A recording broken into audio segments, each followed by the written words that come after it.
लवकरच गौरी गणपती आलेले आहेत, त्यानंतर दसरा आणि त्यानंतर दिवाळी, म्हणजे सणांचीच आता गडबड चालू झालेली आहे। आणि या गडबडीमध्ये महिला वर्ग जो आहे तो प्रचंड दागिन्यासाठी उत्सुक असतो आणि स्पेशली सोन्याच्या दागिन्यांसाठी। तर सोनं खरेदी करणं म्हणजे पूर्वीपासूनच आपण सोनं एक अलंकार म्हणून आणि एक फायनान्शियल सेफ्टी म्हणून सुद्धा आपण सोनं जे आता ते खरेदी करून ठेवत असतो। आणि स्पेशली या सीझन्समध्ये गणपतीपासून दिवाळीपर्यंत सीझनमध्ये सोन्याची खरेदी आहे, तर सोन्याच्या बाजारपेठेमध्ये उलाढाल जी आहे ती जास्त प्रमाणात होते। खूप लेडीज जे असतील तर या सीझनमध्ये सोनं घेऊन ठेवत असतात।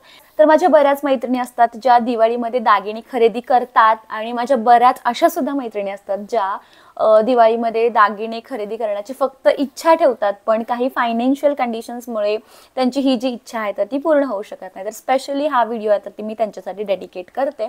तर येस, बऱ्याच ठिकाणी बऱ्याच महिलांमध्ये हा जो प्रॉब्लेम आहे तो बघायला मिळतो, कारण सध्याची जी लाईफस्टाईल आपण जगतोय, म्हणजे एज्युकेशनलचा खर्च असेल, होम लोन असेल, इतर लोन्स असतील, आणि याच्यामध्ये आपण इतकं स्वतःला गुरफटतो की स्वतःसाठी काहीतरी घ्यायचं म्हटलं की आपल्याला 10 वेळा विचार करावा लागतो, किंवा कधी कधी त्या ज्या गोष्टी असतील तर त्या पॉसिबल होत नाहीत। आणि त्यासाठीच माझा हा जो आहे तर तो स्पेशल व्हिडिओ आहे। तर याच्यामध्ये मी तुम्हाला काही टिप्स आणि ट्रिक्स सांगणार आहे जे यूज करून तुम्ही सोनं जे आहे ते खरेदी करू शकता अगदी फेस्टिवल पिरियड्स मध्ये। तर सगळ्यात पहिले टिप नंबर 1 म्हणजे जर तुम्हाला पॉसिबल होत असेल, ठीक आहे, मंथली सेव्हिंग्स करा। तुमचं जे काही पेमेंट असेल किंवा जर तुम्ही व्यवसाय करत असाल, तुमच्या व्यवसायातले पैसे असतील तर मंथली तुमच्या बजेट अकॉर्डिंगली तुम्ही सेव्हिंग करा। अगदी 500 किंवा 1000 रुपीज पासून सुद्धा सेव्हिंग करू शकता। जर सोनं खरेदी करायचं असेल तर मी सजेस्ट करेन की किमान तुम्हाला 1000ची जी भिशी आहे तर ती चालू करावी लागते। तर इथे तुम्ही 2 गोष्टी करू शकता। एक, जर तुम्हाला जर तुमचं बजेट खूपच कमी असेल तर तुम्ही कुठल्याही तुमच्या सोनाराकडे भिशी जी आहे ती चालू करू शकता। तर लोकल सोनारांकडे तुम्हाला बघायला गेलं तर 12 मंथ्स म्हणजे 12 महिने तुम्ही पैसे भरल्यानंतर 13व्या महिन्याचा जो हप्ता आहे तर ते सोनार जे आहे त्यांच्याकडून तुम्हाला मिळतो। म्हणजे जर 12 महिने तुम्ही 1,000 जर भरत असाल तर 1000 हप्ता जो आहे तर तो व्याज म्हणून तुम्हाला सोनाराकडून मिळतो। आणि 13,000ची एखादी खरेदी जी असेल तर ती तुम्ही करू शकता।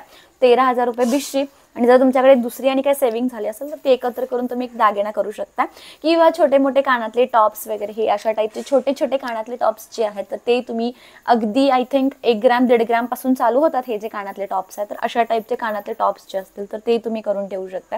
किंवा याच्यामध्ये तुम्ही अशा टाईपचे मणी सुद्धा करून ठेवू शकता। हे जे मणी असतात जे आपण आय थिंक तुम्हाला दिसतात क्लिअर, ओके, तर हे जे मणी असतात जे आपण लॉंग टाईप किंवा शॉर्ट मंगळसूत्रामध्ये वगैरे आपण करतो, तर अशा टाईपचे मणी सुद्धा तुम्ही करून ठेवू शकता जसे तुम्हाला पैसे मिळतील त्या अकॉर्डिंगली। त्यानंतर टिप नंबर 2 म्हणजे जर तुमचं थोडंसं बजेट जास्त असेल तर तुम्ही अशा टाईपचं वळं जे आहे तर ते घेऊ शकताय। मिनिट दाखवते की हे जे आहे तर ते प्युअर गोल्ड आहे, 24 कॅरेटचं असतंय, वळं असतंय, आय थिंक वळच म्हणतात सगळे, तर याला आपण वळं म्हणतो। तर हे तुम्ही घेऊ शकता। अगदी 1 ग्रॅम पासून चालू होतं। 1 ग्रॅमची किंमत आता जर बघायला गेलं तर आय थिंक 7,000च्या आसपास आहे। तर जर तुम्ही महिन्याला 7,000 वगैरे सेव्ह करू शकत असाल तर अशा टाईपचं 1 ग्रॅमचं वळं तुम्ही घेऊ शकता।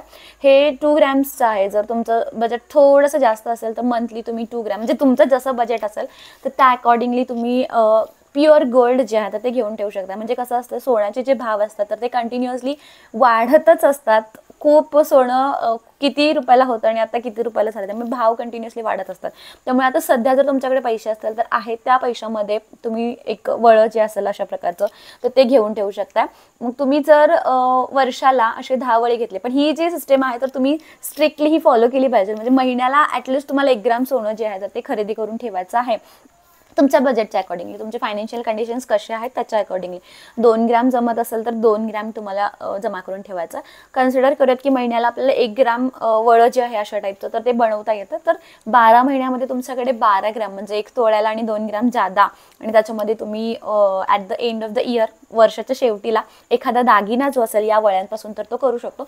याची तूट जी आहे तर ती खूप कमी घेतात, पण हे तुम्ही कंटिन्युअसली वापरू शकत नाही। वळं जे आहे तर ते 24 कॅरेट गोल्डचं असतं, त्यामुळे फक्त सणावाराला वगैरे असेल तर ते तुम्ही वापरू शकताय। इतर टाइमला तुम्ही नाही, कंटिन्युअसली वापरलं तर ते तुटतं, कारण प्युअर गोल्ड जे आहे तर ते सॉफ्ट असतं। जर तुम्ही 22 कॅरेट 20 कॅरेटमधलं जर एखादी वस्तू खरेदी करताय गोल्डची तर तिथे तुम्हाला थोडासा हार्डनेस येतो, पण प्युअर गोल्ड जे आहे तर ते सॉफ्ट असतं। त्यामुळे हे वळं तुम्ही कंटिन्युअसली वापरू शकत नाही। सणावाराला वगैरे एक अंगठी म्हणून जसं मी आता घातलेलं आहे तर तसं तुम्ही यूज करू शकताय। पण मी सजेस्ट करेन, कारण मला पण एका सोनाराने सजेस्ट केलं की जर तुम्हाला दागिने करायचे असतील तर भिशीपेक्षा सुद्धा जर थोडंसं बजेट जास्त असेल तर अकॉर्डिंगली तुम्ही वळं घेऊन ठेवू शकता. आणि बजेट जर तुमचं 3000 वगैरे असेल तर मग तुम्ही 2 महिन्याला मिळून एक वळ घेऊ शकता. म्हणजे मी प्रत्येकाचे फायनान्शियल कंडिशन्स वेगवेगळे असतात तर त्या अकॉर्डिंगली सांगते. म्हणजे अगदी 1000 पासून ते कितीही मॅक्झिमम 10,000 20,000 जसं तुम्हाला मंथली जमतंय तर त्या अकॉर्डिंगली तुम्ही हे जे आता ते घेऊ शकता. आणि मी बघितलं की मोठे मोठे जे ज्वेलर्स आहेत तर तिकडे गोल्डची आहे तर ती स्कीम आहे त्यांची वेगवेगळ्या प्रकारची. तर मेकिंग चार्जेसवरती ऑफ, म्हणजे तुम्ही जर बिशी तिथे काढताय जसं की PNG असेल, मलाबार असेल, तनिष्क असेल तर इथे जर तुम्ही बिशी काढताय तर मेकिंग चार्जेसवरती, मेकिंग चार्जेस तिकडे खूप असतात तर मेकिंग चार्जेस तुम्हाला कम्प्लिटली ऑफ केले जातात. सोबतच काहीतरी पर्सेंटेज असतं. म्हणजे तुम्ही 2 वर्षांनी विड्रॉ करणार आहे, 1 वर्षांनी विड्रॉ करणार आहे, 12 महिने, 14 महिने, 16 महिने तर त्या अकॉर्डिंगली असतं. तर थोडंसं हे जे शोरूम्स आहेत ज्वेलरीजचे तर तिथे भेट द्या आणि अकॉर्डिंगली तिथली गोल्डची स्कीम काय आहे तर ते तुमच्या लक्षात येईल. पण मी सजेस्ट करते जर तुम्हाला पॉसिबल होत असेल ॲटलिस्ट 1 ग्रॅम सोनं जर तुम्ही मंथली घेऊ शकत असाल तर गोल्डमध्येच डायरेक्ट इन्व्हेस्ट करा भिशीपेक्षा. आणि भिशी जर तुम्ही छोटे छोटे कुठलाही दागिना असेल तर तो भिशीच्या पैशातून करू शकता. अगदी 1000 पासून जर तुम्ही चालू केले आणि 5000ची वगैरे जर भिशी असेल तर 5000ला 5000 रुपये व्याज मिळतं. म्हणजे मंथली तुम्ही 5,000 भरताय तर 13व्या महिन्याचं जे 5000 असतील तर ते सोनाराकडून तुम्हाला मिळतात आणि मग त्याचा जो काय दागिना असेल तर तो तुम्ही खरेदी करू शकताय. तर हे वाले जे पेंडन्ट्स आहेत तर ते 4 ग्राममध्ये. मी सध्या ही व्हिडिओ करण्यामागचं कारण म्हणजे मी बिशी काढली होती आणि या बिशीमधून हे जे पेंडन आहे तर यावेळी मी हे बाय केलं आहे. लास्ट टाइम हे मी मणी घेतले होते. मणी इन द सेन्स हे माझ्या 2 लहान मुली आहेत आणि त्यांच्या हातातले मणी आहेत. ठीक आहे, मनगट्या ज्या आपण म्हणतो ना तर त्यांच्या हातातल्या आहेत तर त्या आता यूज नाही करत, मनगट्या त्या घालत नाहीत. त्यामुळे मी अशा टाईपमध्ये ते मंगळसूत्रामध्ये गुंफून घेतलेला आहे, गाठवून घेतलेला आहे प्रॉपर भाषेत सांगायचं झालं तर.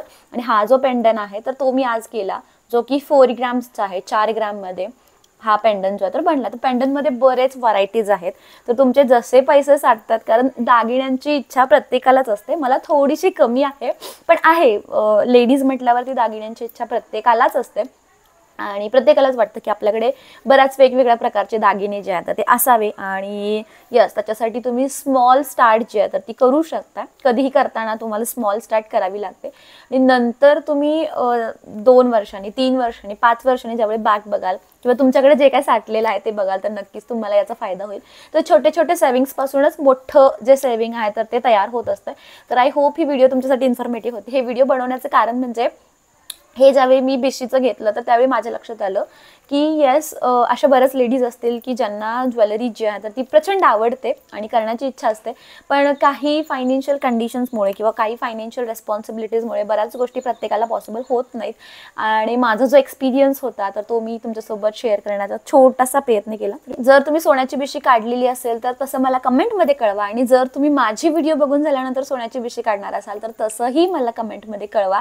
तुमचे कमेंट्स नेहमीच माझ्यासाठी खूप जास्त प्रेरणादायी असतात, मोटिवेशनल असतात. तुमच्या कमेंट्समुळे मला नवीन नवीन व्हिडिओज किंवा लेडीजसाठी काही money hacks, tricks, work from होमचे आयडियाज, पैसे, साईड इन्कम या ज्या गोष्टी असतील तर कशा करायच्या तर हे व्हिडिओज बनवण्यामध्ये मला मोटिवेशन मिळतं. कारण हे जे आहे तर ते सेल्फ बॉट आहे, मी हे स्वतःच्या पैशातून घेतलेलं आहे. तर सध्या गोल्ड ही माझी फर्स्ट प्रायोरिटी नाही आहे, गोल्ड माझी सेकंड और थर्ड प्रायोरिटी आहे. सोन्याहून ही काहीतरी पिवळं आहे, आपण बोलतो त्याला सोन्याहून पिवळं असतं, तर ते घ्यायची माझी थोडीशी तयारी चालू आहे आणि त्याच्यासाठीच माझी खूप जास्त मेहनत चालू आहे. आणि नक्कीच मी काय घेणार आहे तर ते लवकरच मी तुमच्यासमोर रिव्हील करेन. बट स्टील लेडीज म्हटलं की सोनं हे प्रत्येकालाच हवंसं असतं, आवडतं. तर नक्कीच तुम्ही सुद्धा अशा टाईपचं जर काय केलं असाल तर मला प्लीज कमेंट बॉक्समध्ये सांगा. आणि thank you so much for watching. Keep supporting.